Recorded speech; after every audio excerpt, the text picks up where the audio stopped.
So, you full of crap or what? What?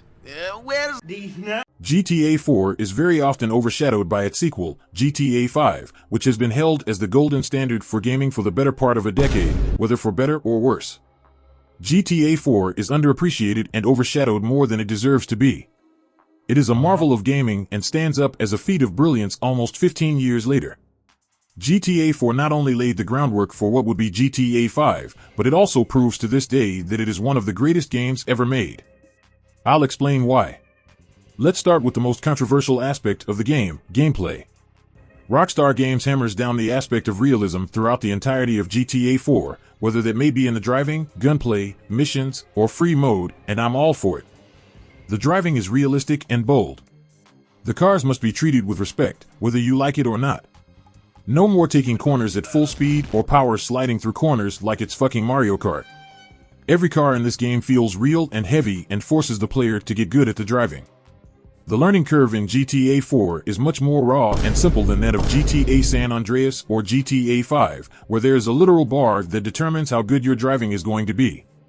In GTA 4, the driving you start with is the driving you'll get for the rest of the game. I think the handling in this game is perfect. There is a tremendous sense of speed which is given by the motion blur, which I love. This brings me onto the physics. I am not the first person to give endless praise to the physics of GTA 4. But I will go out and say that it's the aspect of the game that brings me back to play it the most. There is nothing more mesmerizing than speeding into oncoming traffic in Times Square, crashing into a car, and flying out of the front windshield, then continuously rolling until you lose your momentum. The swing set is by far the thing I go back for the most in GTA 4. I oftentimes touch myself even thinking about the swing set. The realistic car damage and ragdoll physics in this game make GTA 5 look like Simpsons Hit and Run. The guns also show that. I might be the only one who thinks this, but I very much appreciate the smaller gun arsenal in GTA 4 as opposed to GTA 5. This makes every gun valuable and meaningful.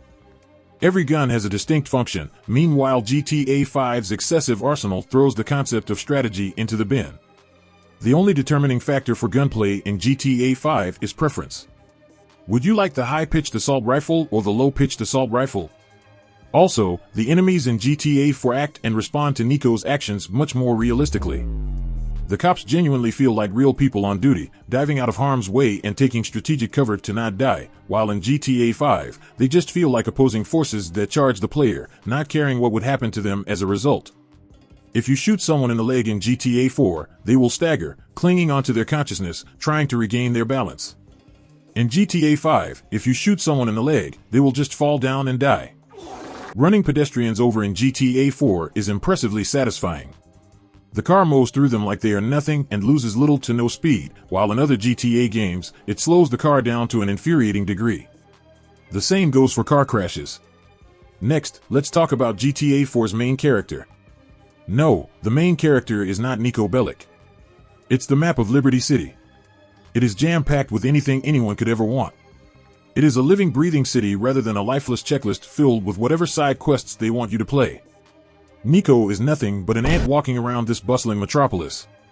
GTA 4 is the only game that genuinely convinces me that even when I'm not playing the game, the city keeps on moving, as if it exists beyond the game itself. No two free mode sessions are the same.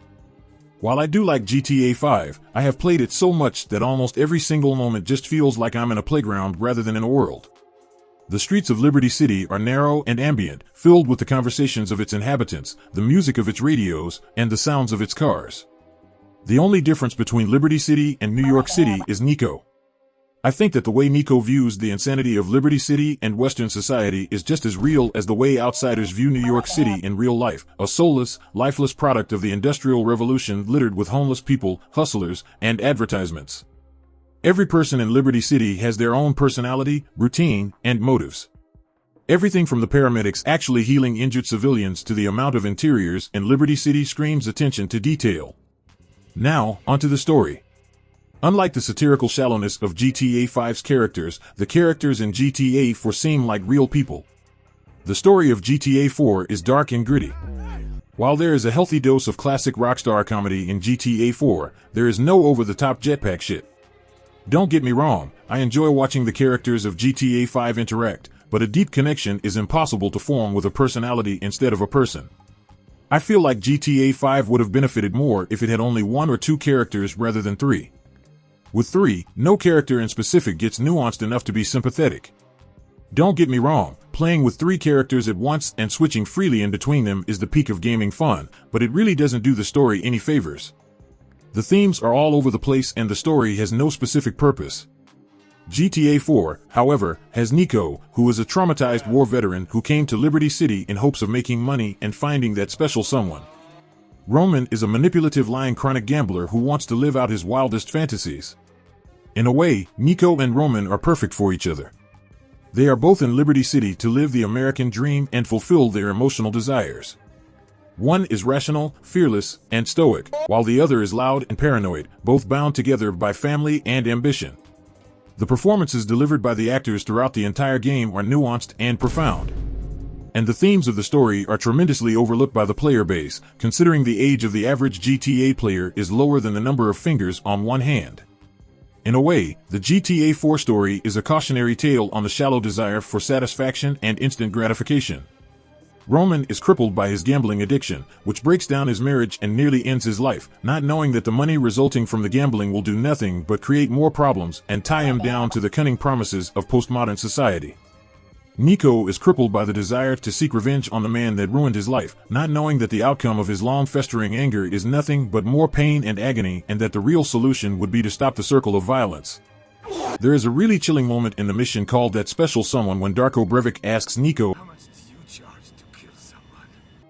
Darko and Niko are the same person. Niko thinks he has moral superiority when killing people, but at the end of the day, they are all hitmen who do jobs for a price. This bloodthirst and greed is further heightened after the heist in 3 Leaf Clover, where Niko doesn't need the money anymore. He has all of the money he wants. But he continues on killing people because he has a sadistic urge to carry out his fantasies in hopes of finding Darko. The money becomes insignificant at that point. There is no difference between $300,000 and $300 million. The money means nothing as long as Darko is still out there. If you choose to kill Darko, Niko will admit that he feels empty. That it was all for nothing, yet he continues to kill people anyways. Fulfillment could have been obtained elsewhere, but Niko chose killing because deep inside, he enjoyed it. I love how the stories of Luis and Johnny cross over with that of Niko at various points in a very organic way. It makes Liberty City feel more alive. One criticism that I have of the story, however, is that there wasn't enough crossing over between other aspects of the story. Every character felt like they had their own side quests that were separate from the rest of the story. Now, let's move on to the music. GTA 4's radio is very robust and diverse, as a GTA radio station should be.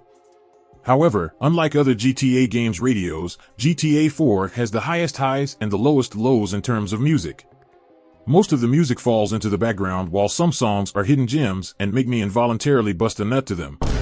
Listen to this.